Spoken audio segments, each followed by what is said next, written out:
I'm Jake. I'm Tom. We are Velocities in Music.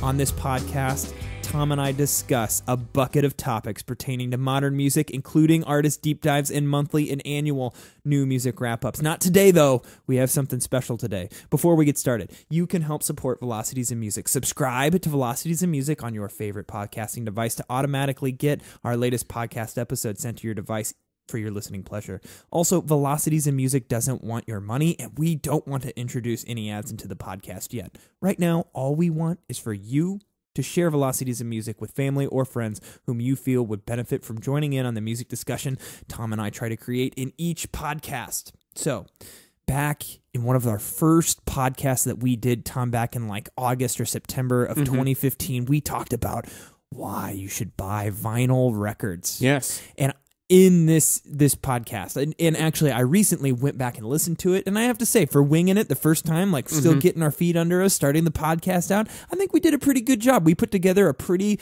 comprehensive look into the world of buying vinyl. Yeah. And I got to say, as a prolific vinyl enthusiast, you had a lot of great points. I appreciate it. Yeah, a lot of great points about why buying vinyl makes sense. And honestly, I think in at the time, I argued, or at least stated my reasons for not participating in this phenomenon that is vinyl record buying. In this world of digital music, people are flocking in droves to buy vinyl. Like a very old, like at this point, like outdated technology. Yep. They're doing this for some reason, and we were pontificating as to why. And I argued that even though I don't participate in the vinyl buying, the reasons for doing it is you're voting with your dollar. You're supporting these artists who are putting their heart and soul out there and really giving a piece of themselves out on these vinyl media that you can consume. And it's a way of supporting your favorite artists. Now, for convenience and cost purposes, I was avoiding that. I had kids. Not gonna lie, kids. My wife is a wonderful person. And Tom, you've known her for a long time. Oh, yeah. She is the love of my life, and she bought me a record player for Christmas. Yeah. I got a record player for Christmas. It's not the greatest record player, but it's a really solid starter player. And I'm very, very excited to have joined the vinyl community. Yeah.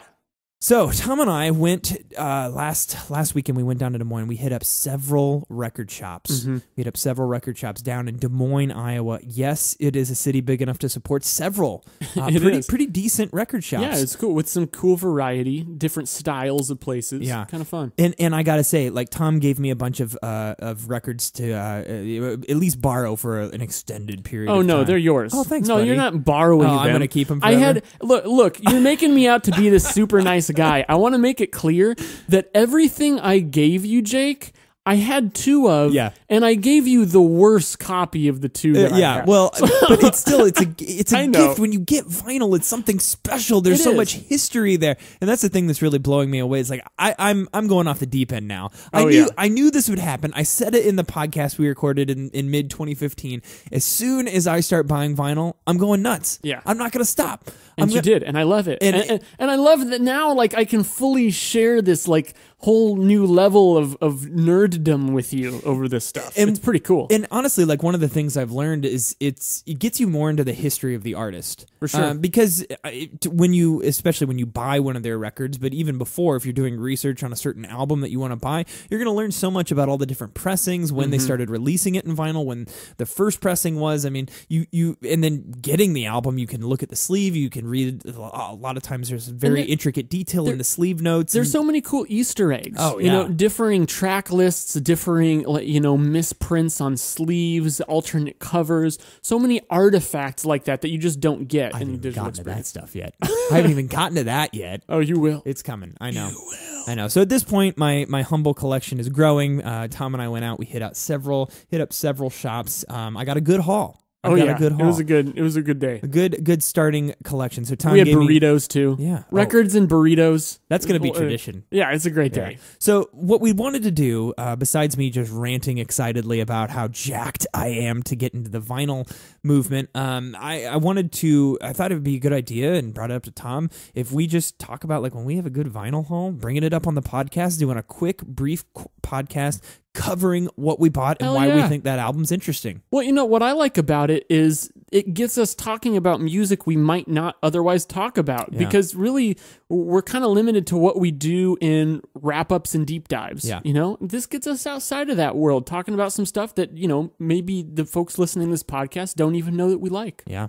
So let's get started. All right, let's do it. Tom, what album did you pick out? What album? Am I just picking one? Yeah, just pick one, man. Oh, I've just got one right here. This is that one. This is Montrose. I found Montrose's self-titled album. This was the band that Sammy Hagar was in before he was in Van Halen. And this is good, just early 70s classic rock. I think these guys were actually kind of ahead of their time with their guitar sound. But I got to tell you, I'm looking at the album right now. There's a lot of chest hair on this album. There's an alarming amount of chest hair. Yeah, like all you see is some upper torso, half naked dudes, and let me tell you, they're winning the chest hair game. Yeah, I got to give them that. Yeah, it's a little intimidating, honestly. It really is. I can't live up to that. Well, enjoy that one. I sure will. I've listened to that album. That's a good record. Yeah. I've only listened to it a few times, though, so I'll be excited to listen to it with you sometime. Sometimes, How do you even choose when you have like 800 to choose from? I don't know. I just kind of go random. Okay. Well, a couple of my pickups from last Saturday in our trip to Des Moines, Tom, I picked up a couple of Kansas records. And if you aren't familiar with the band Kansas, I'd say they kind of fit into the prog rock genre, the 1970s. I got their first album, self-titled Kansas, and I got their third record, Mask. The record in between those, Song for America, is on my to-buy list, and I'm sure I'll find it someday, but Kansas and Mask were both very, very strong records from the early Kansas catalog before Left Overture, which had their first big hit, Carry On My Wayward Son, which you guys all know, I'm sure. That marked the beginning of the demise of Kansas, in my opinion. Their first three records, though, prog rock with fiddle as the lead instrument. That's just the coolest damn thing ever. And they have a lot of really cool vocal melodies, harmonies, and some great lyrical content. So I had to buy them for nostalgia purposes. Oh, of course. Kicking it back over to me now? Yeah. Is this how we're doing it? Yeah. All right. Next one I have selected is I got a first pressing of the Kinks' Muswell Hillbillies that's a good one. for $10.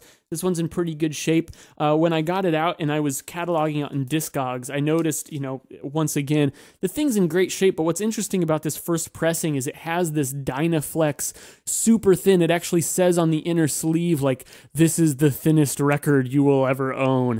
Is that a good thing or a bad thing? Right. Well, that's what's funny because everyone these days is all about the 180 gram, like the super thick freaking dinner plate vinyl. Yeah. It needs to be Corel level thickness. Right. Which, I'm not really sure. This thing seems to have lasted throughout the years. I haven't gotten a chance to put it on yet, but I'm sure it'll sound great.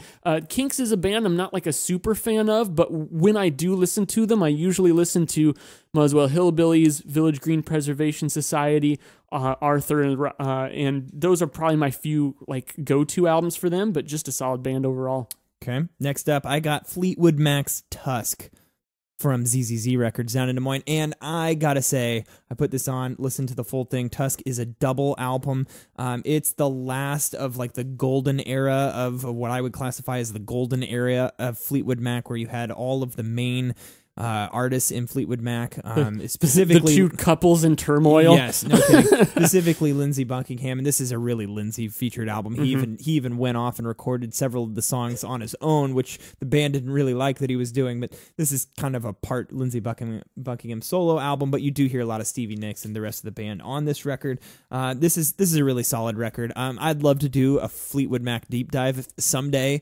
Yeah, it would take a lot. And man, are we including the Peter Green days? Yeah, I mean, like they had like 10 or 11 albums before Lindsey Buckingham. Really tough to do. Yeah, really tough to do. But between the golden years of Fleetwood Mac, which I classify as Fleetwood Mac self-titled, then Rumors, and then Tusk, this is probably my least favorite of those three. But I love all three of those records, so I'm really glad to own this one on vinyl. Sweet. I am going to pick out one that I've never listened to before. This was a risky pick. This was a little bit of a blind buy. This is Pete Townshend's solo album, Scoop. This is a double album, and the reason I bought this actually, Jake, is because a coworker of ours, a guy named Eric, is a vinyl collector. He's a little bit older than me, and actually, was around when Pete Townshend's Scoop was released in the early 80s. And what he told me about it was that this is Pete Townshend's demos of a lot of the Who songs, where Pete is playing everything and singing and composing the entire work And a lot of people actually prefer these Pete Townsend solo demos to the official Who releases. Interesting. It's also got some unreleased stuff that just wasn't put on any Who records. So I thought that was a pretty cool artifact. It's in good shape. I got it for just $6. Looking forward to spinning that one. Next up, I'm gonna just pick out two. I bought 20 records the other day. I mean, I was like almost doubling my collection because my collection isn't that big. It's just you got good values though. Yeah, that was what I was going for. Just trying to build out a couple of just staples that need to be in every record collection. So I'm gonna couple of mine up. I have the band with their album Stage Fright.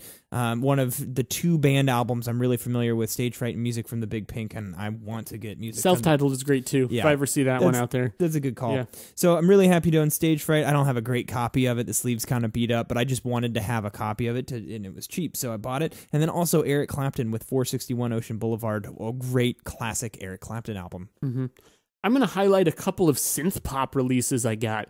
Synth pop is a genre I'm not even really that huge into, but I'm kind of trying to develop more of an appreciation for some of that early 80s style of music that I always just kind of repulsed me in the production style. But these couple albums I listened to because they were on lists that I had listened through, both the Rolling Stone Top 500 and also Acclaimed Music. That website, really cool. Has a lot of lists from throughout the years. It's a website I like geeking out over and finding new stuff. I love lists. I'm like Oscar Schindler. Got Liam Neeson over here. But the two albums I'm referring to are, first off, The Human League with their album Dare. This is really the one song that probably most people would know from this one is Don't You Want Me, Baby? Don't You Want Me? Oh, that's a great song. Yeah, that's the last track on this album. Nice. So pretty cool stuff. The next one I got is ABC, The Lexicon of Love. This is, once again, like I said, synth pop, but this one's a little bit more theatrical. When I listened to this the first time, I wasn't too thrilled with it, but I found a really, really good, clean pressing of it for $5, and I thought, you know what, that's worth a gamble to keep me coming back to an album that maybe I'll grow an appreciation for. Tom, I bought a lot of Elton John the other day. Oh yeah, I bought a lot of Elton John, and you gotta have it. You gotta. You have to have it. Yeah. My dad raised me on Elton John. He really did, especially "Goodbye Yellow Brick Road."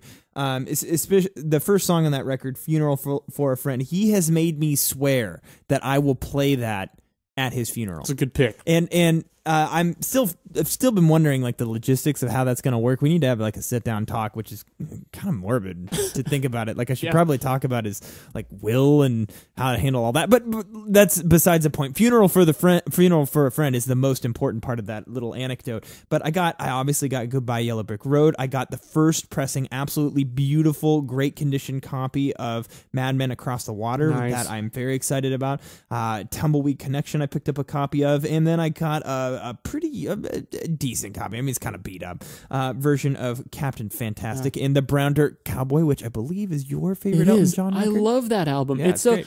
I mean, Goodbye Yellow Brick Road is a classic. The thing I love about Captain Fantastic, though, is especially the first 5 tracks, like, it's really just like verse, chorus, format, but each one of those sections has so much going on. The chord progressions are so complex. They're like these multi-layered structural segments of the songs, and the writing is just phenomenal. But so I kind of like that album more for like the conciseness and the ideas, but Goodbye Yellow Brick Road is just a massive masterpiece. I mean, both are fantastic albums. All right, if we're moving back to me, I'm going to pick up this copy of Aretha Franklin's I Never Loved a Man the Way I Love You. That's the name of the album, and I'm not saying that to you, Jake. Oh, well, just you can say that to me. Sorry to disappoint. This is the cool thing about this. So there's kind of pro and con here. This is a first pressing, mono pressing from 1967. That's pretty damn cool. This is a landmark album. It's the album that has Respect. In fact, you can see, Jake, this still has the little hype sticker on it saying including Respect. I got this for $4. Yeah. The reason it's $4, though, is because it is pretty scuffed up. I got to admit. I haven't tried it out yet to see how good it sounds. I bet it'll be a little crackly. But from that perspective... Does that bother you? If they're a little crackly, especially an older record? Older records, not as much because, well, this was the 60s. If it was like a, 50s, like, live jazz album, that's probably going to be more with the territory. Sure. This is a pretty clean recording, or at least it should be. So it'll bother me a little bit, but I got to tell you, buying records is a multifaceted experience. You're buying it as much for the music as you are for the historical artifact for something like this. Yep. So just to have this for $4 and hold this and feel like, I'm holding a piece of music history, of soul music history, and what Aretha Franklin has accomplished is phenomenal. So I'm happy to have it. And what I think might be my favorite pickup from the other day, I got Led Zeppelin 3 first pressing, and dude, man, that thing sounds wonderful. It looked clean too. It was pretty. It looked clean. Great. Was pretty clean. I've listened to it once already, and I love it. Led Zeppelin 3, one of my favorite Led Zeppelin albums. Tom's favorite Led Zeppelin album. 4 is my favorite, but Led Zeppelin 3 is very good, and the cover is just sweet with the pinwheel. The pinwheel. That's just so cool. I have a pressing of that, but it's a later 70s. It does have the functioning pinwheel still. They were still doing that, but I think you got a great find, and you got that one for a good price too. Sweet. A couple I'm going to highlight that we got from that I got from when we went to FYE at Jordan Creek Mall in Des Moines, because FYE is going out of business. They were selling all their records for half off, which to me, at a place like that where they're just kind of picking up on the vinyl trend to try to make a buck, it's like 25. It's like way, it's like way overpriced. So half off is the only way you're gonna want to get it. But I did get one of the new. I want to say 2015. I think it just came out last year, or I guess 2 years ago now. Pressings of Yo La Tengo's 1997 album. I Can Hear the Heart Beating as One, and half off. This thing ended up being like $16 or $17. So I feel like I got a great deal on that. I haven't listened to this one yet, but I've heard nothing but good things about this new pressing. So excited to spin that one. The other one I got is a more recent Depeche Mode album, 2001's Exciter. This isn't one of my more favorite Depeche Mode albums, but at the price at half off, I think this thing was like $12 or $13. I remember that thing looked you in the eye and said, "You're gonna buy me." Oh yeah, I love Depeche Mode. Even some of their lesser stuff, I just got to have it. Also at FYE, I picked up a copy of Spoon's Gimme Fiction, but the deluxe edition. Yeah. And let me tell you, that is a really cool package to unwrap. Mm-hmm. Just how all the intricate artwork is just really cool. Sounds amazing. Also picked up Fantagrams 3, which translates to vinyl very well. It's an album that came out last fall. And then I also got a copy of my favorite Christmas album of all time, A Very Special Christmas Volume 1. That was cool you found that one. Yeah, for $12. Yeah, who would have thought? Brand new. Yeah. Great. Pretty sweet stuff. I've only got a few left, Jake. Mind if I just hammer through them? Do it. All right. I got Joe Jackson's debut album, Look Sharp. This is from 1979. Joe Jackson is a kind of new wave singer-songwriter in the lines of Cars, Graham Parker, Elvis Costello, stuff like that. Uncle Joe. Yep, great debut album. I got kind of a beat-up copy of Deep Purple's In Rock, one of their earlier albums. This is actually probably my favorite Deep Purple album. It's just great, no-nonsense, balls-out rock and roll from the early 70s.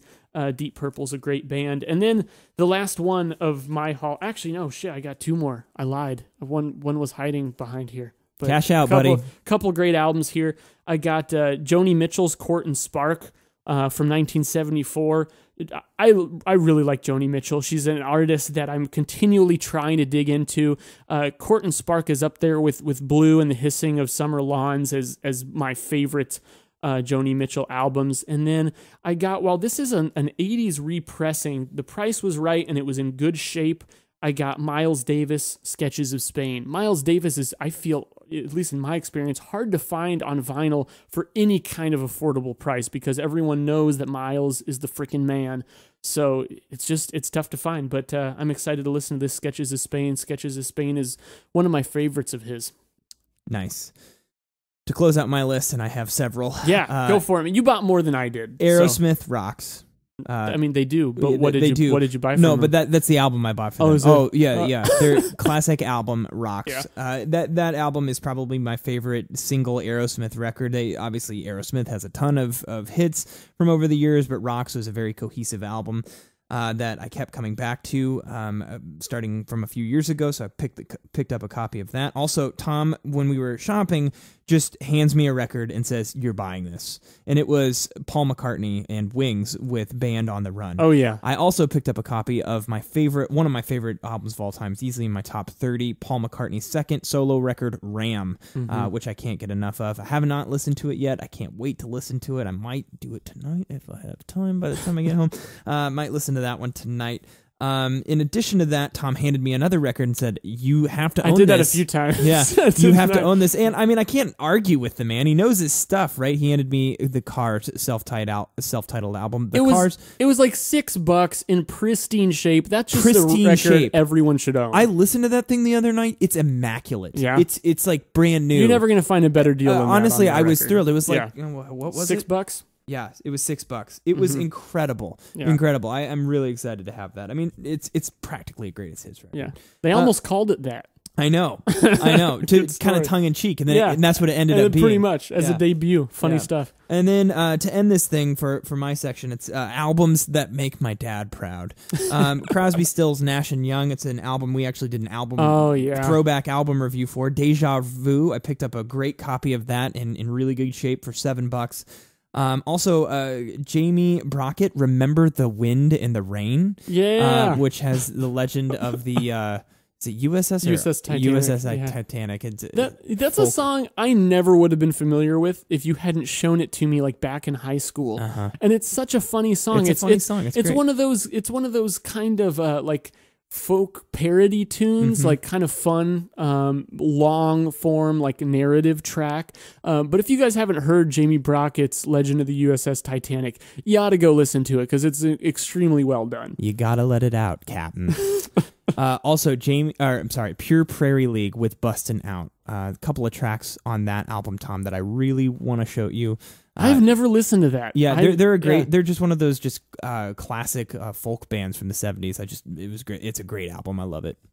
Well, Tom, that was fun. Yeah. It was the first of what I hope is many record shopping trips that we went on together. Oh, it'll happen. I know we're going to go to Omaha in March to see Death Heaven, and we're going to hit up a few stores there. Yep. I'll probably spend more money than I care to admit. I see this happening like once a month for the next few months, because near the end of February, we got a record fair in Des Moines we can go to. Yep. March, we're going to Omaha. Yep. April's Record Store Day, and we're going to see Flaming Lips that day in Des Moines. Yeah, that's going to be a good day. And we'll probably head up to Minneapolis at some point. Yeah. Yep, absolutely. So we're going to have a lot of opportunities to buy records. Every once in a while when we've saved up, either had a good record haul or saved up a few to do one of these, we'll just do a short podcast just to talk about all the records because I think it gives you some variety, kind of get you guys knowing what Tom and I are really interested in as we are buying vinyl and get to experience that together. So thank you, Tom, again for all of your support. And Tom was helping my wife pick out the record player, and he's obviously been I'm such an enabler. You're just enabling me, pushing me down. You're spending my kids' college education for them, and they thank you for that. As their legal guardian, they thank you for that. They'll love it. They were down there while we were setting up the system the other day. It was great. Yeah. But no, I sincerely appreciate the fact that you've dived into this, and knowing you, I knew that you were going to obsess over it. So now we can geek out about this. Not and sure it's fun. if that's a compliment or an insult, but I like it. No, it's a compliment. You don't do anything half-assed. You dive in all the way, and I respect that. That's true.